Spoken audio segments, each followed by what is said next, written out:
Assalamualaikum warahmatullahi wabarakatuh. Mengenalkan, nama saya Felix Amam dari kelas offering PKOA. Ya, kali ini saya ingin mempresentasikan tentang latihan daya tahan kardiovaskular respiratory. Nah, pengertiannya daya tahan ini menyangkut kemampuan tubuh untuk menyerahkan darah yang mengandung O2 dan nutrisi ke jaringan tubuh yang aktif, serta mengangkut sisa-sisa metabolisme ke alat. Pengeluarannya itu semua berhubungan dengan kekuatan dan tegangan jantung, kerja paru-paru, peredaran darah, metabolisme, cadangan energi dalam menghadapi tekanan, yaitu latihan jasmani dan kerja.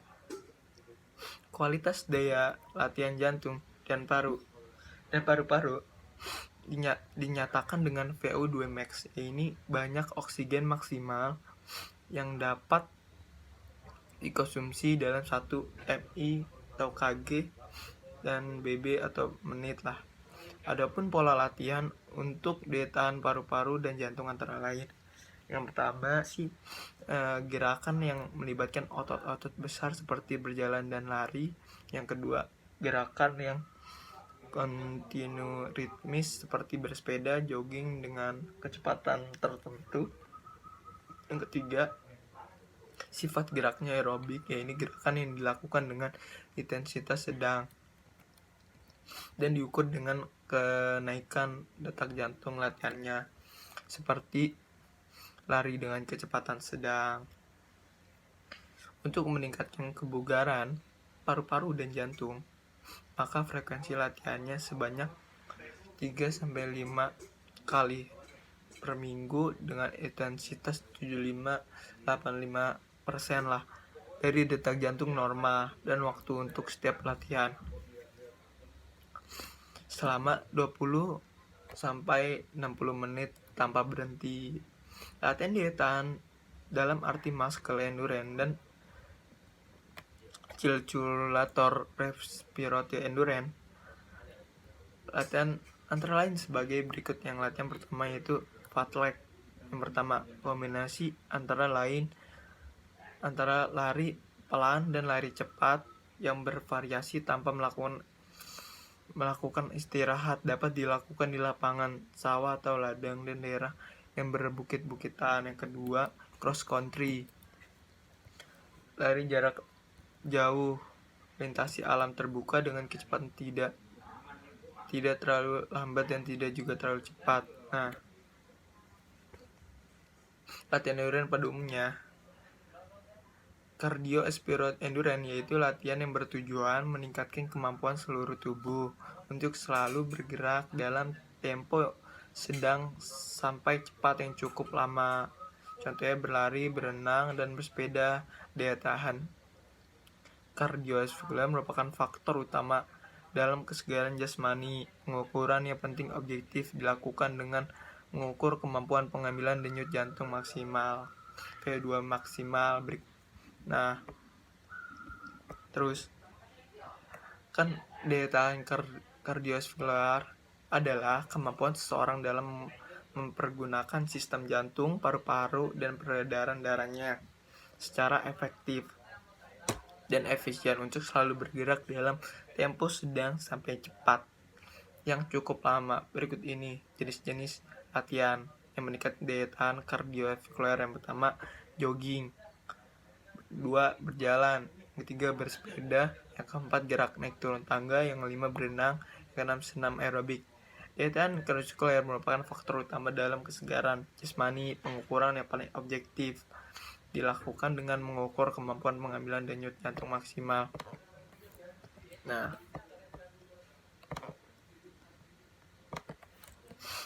ya, gerak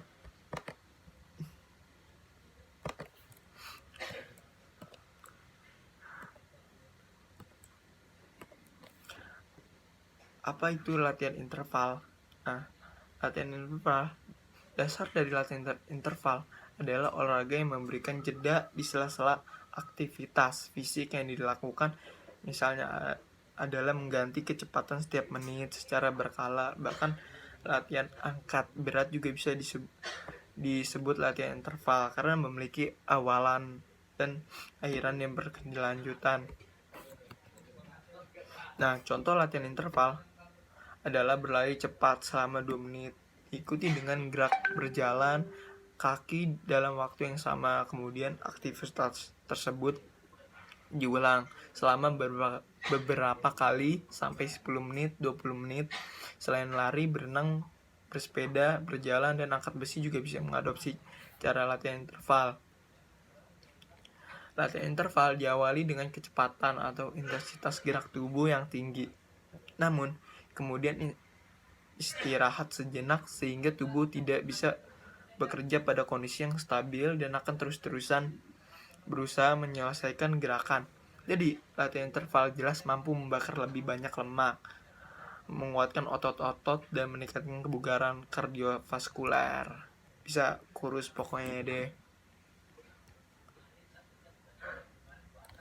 Latihan interval adalah suatu sistem atau metode latihan diselingi oleh interval yang berupa masa-masa istirahat. Untuk menghadapi latihan berikutnya, adapun faktor yang dipenuhi dalam menyusun latihan interval, yaitu lamanya latihan, beban atau intensitas latihan, ulangan repetition melakukan latihan, masa istirahat setelah setiap repetisi latihan. Nah, ada yang latihan di sirkuit. Nah, latihan di sirkuit dirancang untuk mengembangkan kapasitas paru-paru serta mengembangkan kekuatan otot. Sirkuit training. Sirkuit training adalah bentuk latihan yang terdiri dari atas beberapa pos station latihan yang dilakukan secara berurutan dari pos 1 sampai pos terakhir. Jumlah pos biasanya sih diantaranya 8 sampai 16. Istirahat dilakukan pada jeda antara pos dan yang lainnya.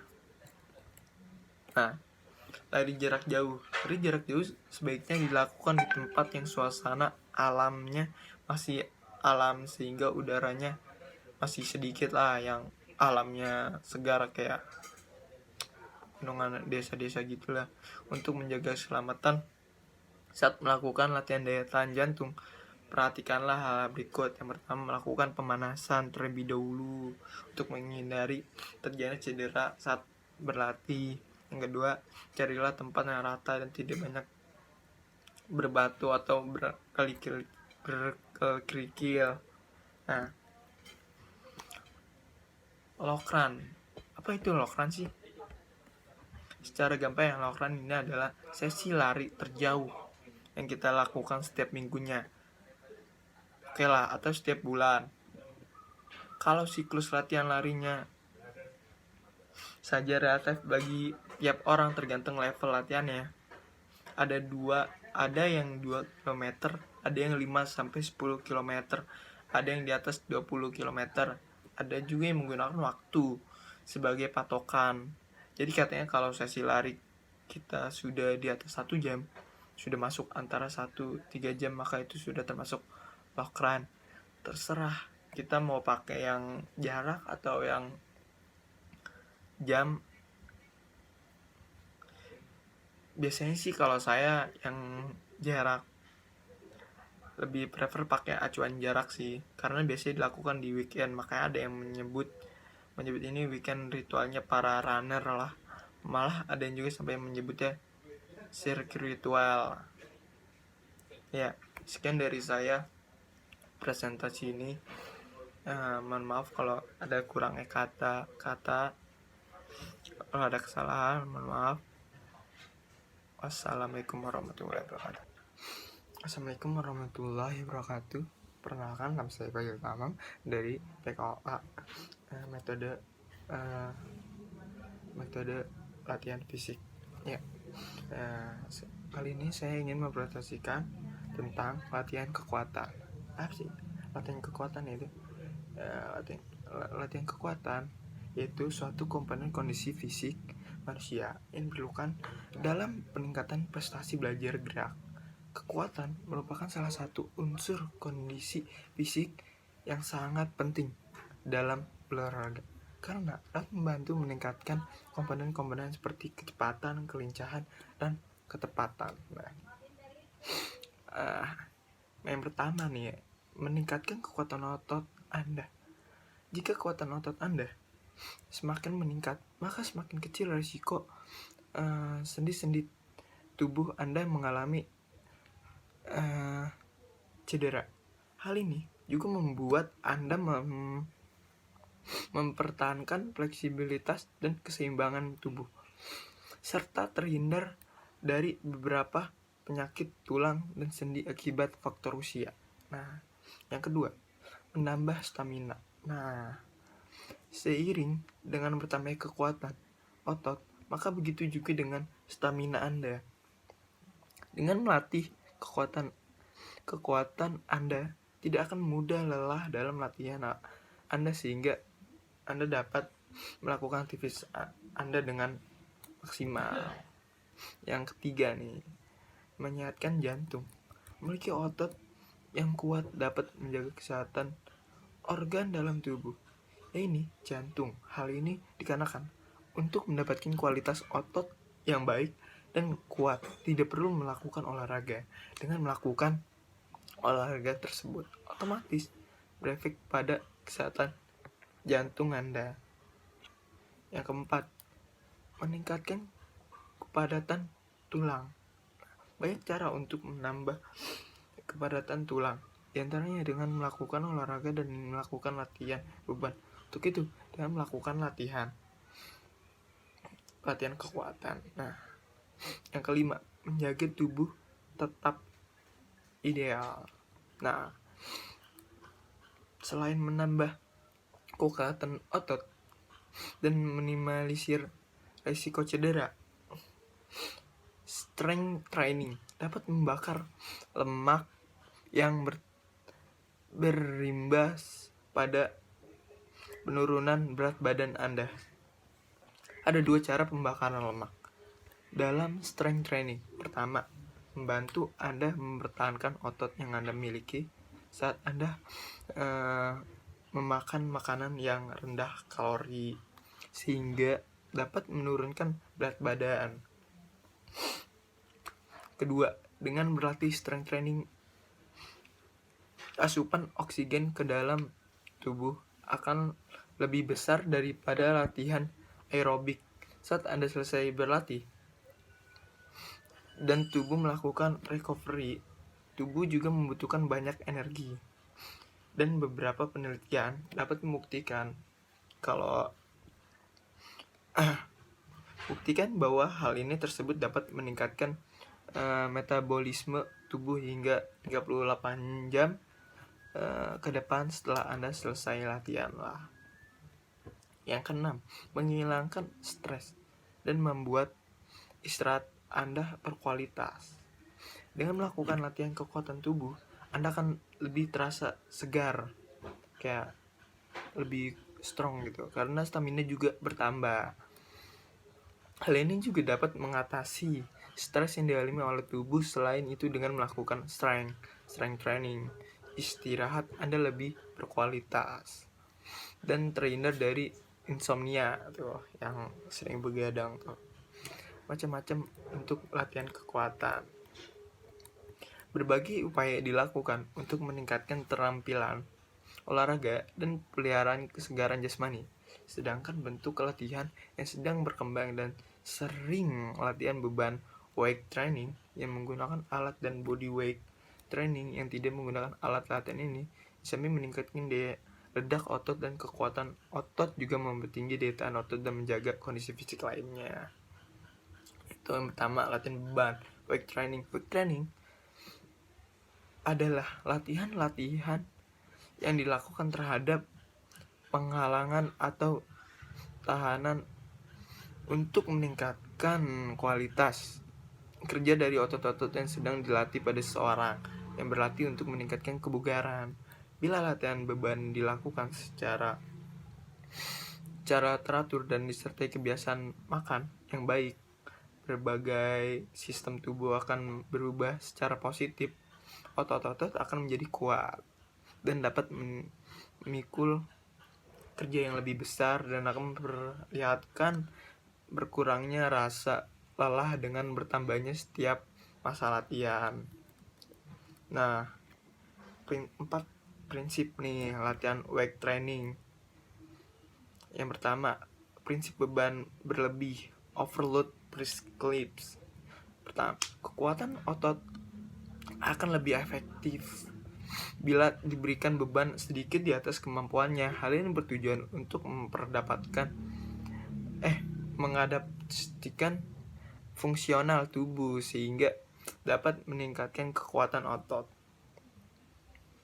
Latihan yang menggunakan latihan beban di bawah atau di atas kemampuannya hanya akan menjaga kekuatan supaya tetap stabil, tapi tidak akan meningkatkannya dengan prinsip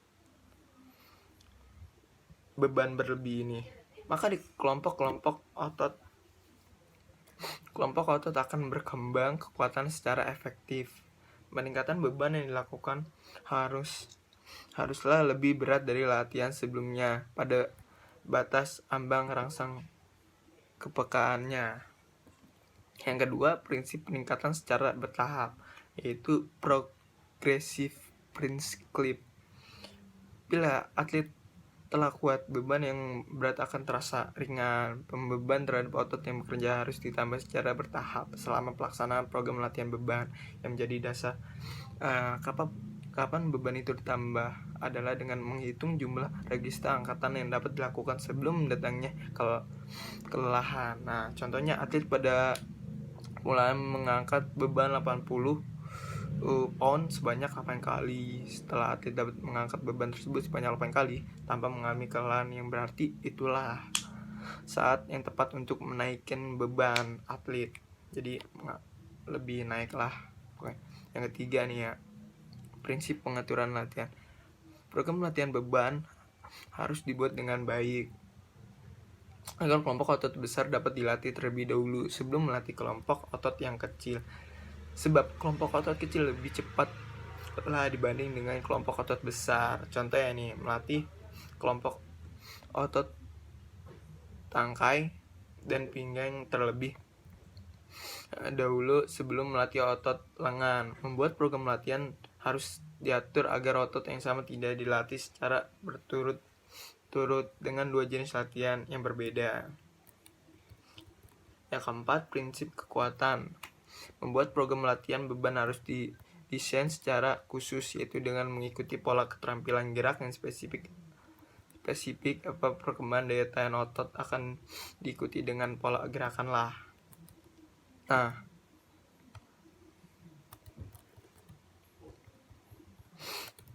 ya langsung. Oke nih, manfaat melakukan bodyweight training. Manfaatnya nih sangat efisien. Yang pertama, yang kedua menggabungkan latihan kardio dan kekuatan. Yang ketiga, membakar lemak secara cepat. Yang keempat, latihan yang menantang. 5, melatih kekuatan otot inti. Yang keenam, meningkatkan kelenturan tubuh tuh. Yang tujuh, bisa menghilangkan alasan untuk tidak beragam. Yang ke-8, meningkatkan keseimbangan. Nah, 9, tidak akan membuat bosan. Biasanya juga sih. Nah, biasanya juga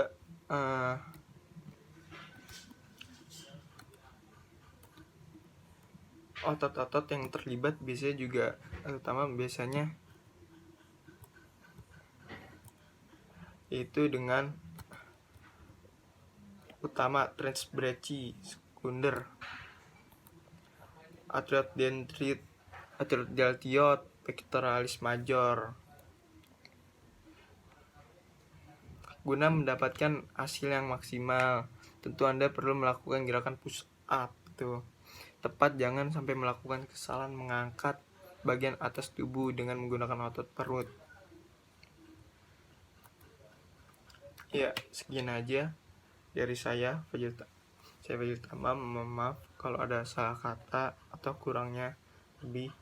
Wassalamualaikum warahmatullahi wabarakatuh.